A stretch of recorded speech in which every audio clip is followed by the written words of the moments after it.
네, 적어주신 내가 어떤 것이든 해낼 수 있을까 하는 끊임없는 두려움 때문에 정말 숨이 쉬어지지 않을 정도로 가슴이 좀 답답하고 꾹 눌려있고, 그걸로 인해서 굉장한 할 수 있을까 의문이 생기고, 어떤 것이든 뭐 남을 도와준 일이든 내가 식당을 차리든 어떤 것을 맞닥뜨려도 결국에는 그런 엄청난 두려움이 나에게 왔을 거예요.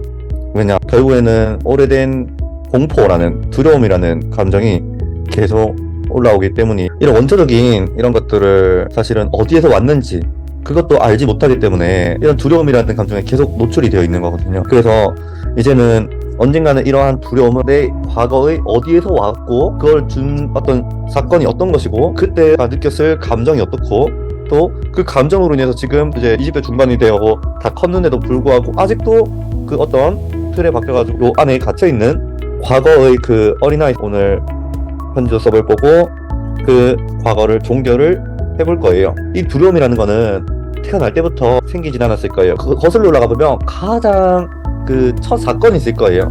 뭐 5살 때부터 뭐 중고학교 때부터 계속 그랬다라고 하면 가장 옛날 있죠? 5살 때. 그때로 오늘 돌아가 볼 거예요. 그래서 그때의 모든 말과 어떤 파동이 머릿속에 입력이 되었을 거예요. 그래서 이런 것들이 생애에 걸쳐서 계속 발달되고 발전되어 왔을 거예요. 그것으로 돌아가서 이제는 그 두려움을 해체할 거예요. 그리고 그 어린아이가 느꼈을 그 두려움으로 돌아가면서, 아 그래 정말 고생이 많았다, 이렇게 셀프 편지도 오늘 해볼 겁니다. 그리고 사실은 가장 먼저 다른 사람은 이렇게 두려움에서 꺼내줄 수 있는 존재가 되어야 돼요. 모든 사람은 이런 두려움이라는 또 틀에 갇혀 있어요. 어떤 사람은 돈이 아니라 어떤 다른 문제일 수도 있고요. 어떤 사람은 예를 들어서 아버지가, 예를 들어 어머니가 바람을 펴가지고 부모님 엄청나게 싸웠다. 이게 나중에 커지면 그 여자는 나이가 20살, 30살, 40이 되어서도 계속 남자를 의심하고 집착하고 뭐 구속하려고 하고 이제 그런 것으로 발현이 될 거예요.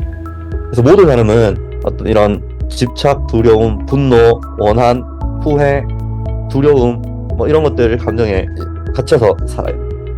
어떻게 보면은 돈을 떠나서 앞으로 이제 가정도 이제 꾸리고 행복한 하나의 시스템도 갖춰야 되고, 사랑이라는 시스템도 갖춰야 되고, 이제 뭐 결혼하고 자녀가 생길 수도 있으니까 가정이라는 시스템도 갖춰야 되는데, 돈을 떠나서 미래에 대해서 뭔가 생각만 하면 계속 이 두려움, 어떤 감정에 둘러싸인, 이제는 좀 풀어주는 방법을 이제 익혀야 돼요. 내가 남들을 이제 도와주는 혹은 어떠한 것들로 인해서 미래에 할 수 있을지 없을지 그것이 두렵다라고 하셨는데요.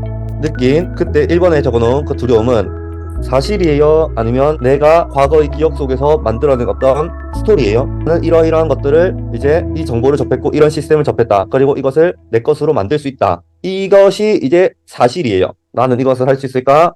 내가 과거에도 이런 기억이기 때문에 나도 이거 앞으로도 이걸 할 수 있을지 확신이 들지 않는다. 두렵다. 미래에 내가 정말 나라는 사람이 할 수 있을지 잘 모르겠다.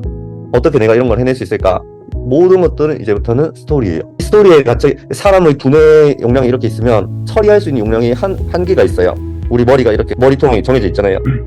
그러면 사실에서 만약에 시작을 한다면, 나는 이러이러한 시스템이 있고 이제부터는 릴스를 배웠으니까 존재에 대해서 하나로 올려본다. 그러면 릴스의 조회수가 나오겠죠. 조회수가 나오면 두 번째 게시글을 올린다, 세 번째 게시글을 올린다. 이렇게 하루 이틀 7일 정도만 하면 팔로워가 예를 들어서 100명은 되어 있을 거예요.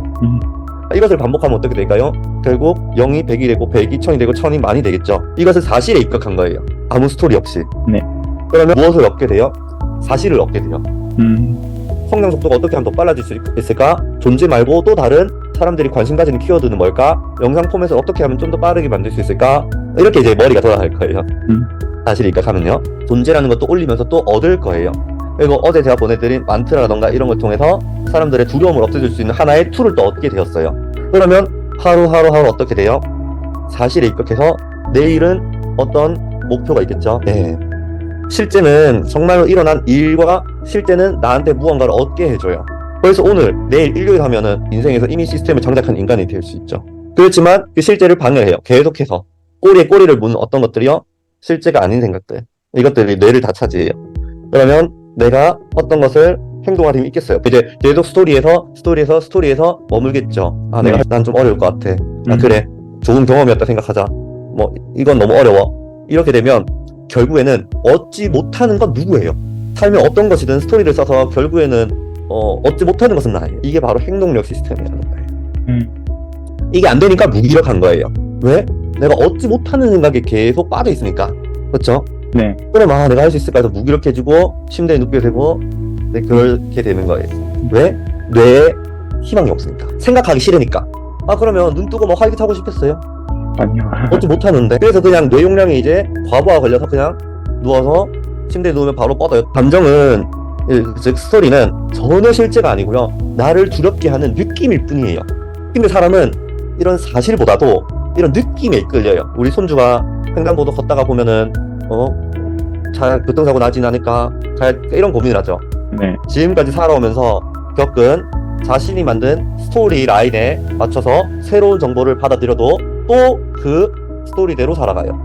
그렇게 살기를 선택하고 싶으세요? 아니죠. 당연히 아닐 거예요. 우리는 이런 스토리를 자연스럽게 선택하지 않아야 해요. 내가 지금 두렵구나. 내가 이런 느낌이 드는구나.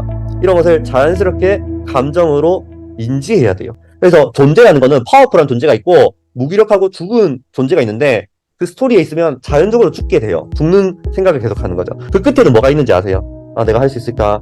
내가 이 사람들을 바꿔줄 수 있을까? 내가 식당 창업하는데 잘 될 수 있을까? 지게차 창업하는데 될 수 있을까? 수도 없는 이 스토리 끝에는 뭐가 있어요? 죽어요. 그렇다. 두려움, 무기력 이런 것들이 가끔 든다. 당연한 거예요. 2단계 뭐예요? 이게 무기력, 만성피로, 염증으로 발전이 돼요. 계속해서 두렵고 꾸벅꾸벅 졸게 되고. 3단계는 뭐예요? 이게 독성이 눈으로 가면 어떻게 돼요? 눈이 뻑뻑해져요. 제가 말씀드렸죠. 이 인간이 스트레스 이렇게 할 때 이 독성을 추출해서 쥐한테 주입하면 쥐가 어떻게 돼요? 죽어요. 사람은 죽진 않아요. 몸이 신체가 몇백 배 크니까. 근데 이 독성이 눈으로 주로 많이 뿌려지면 어떻게 될까요? 얼굴로 들어가가지고 얼굴에 피부막에 이제 주로 침입이 되면 어떻게 돼요? 네. 여드름이 난 곳인데 여드름이 난 곳에 이게 많이 들어가면 어떻게 돼요? 재생이 안 되고 몸 파이겠죠. 네. 귀로 들어가면 어떻게 돼요? 이명, 보름. 콧구멍에 들어가면 어떻게 돼요? 코에 주로 이게 약간 들어가면요. 비염, 여러 가지가 또 나게 돼요. 이게 이제 손가락으로 가면 어떻게 돼요?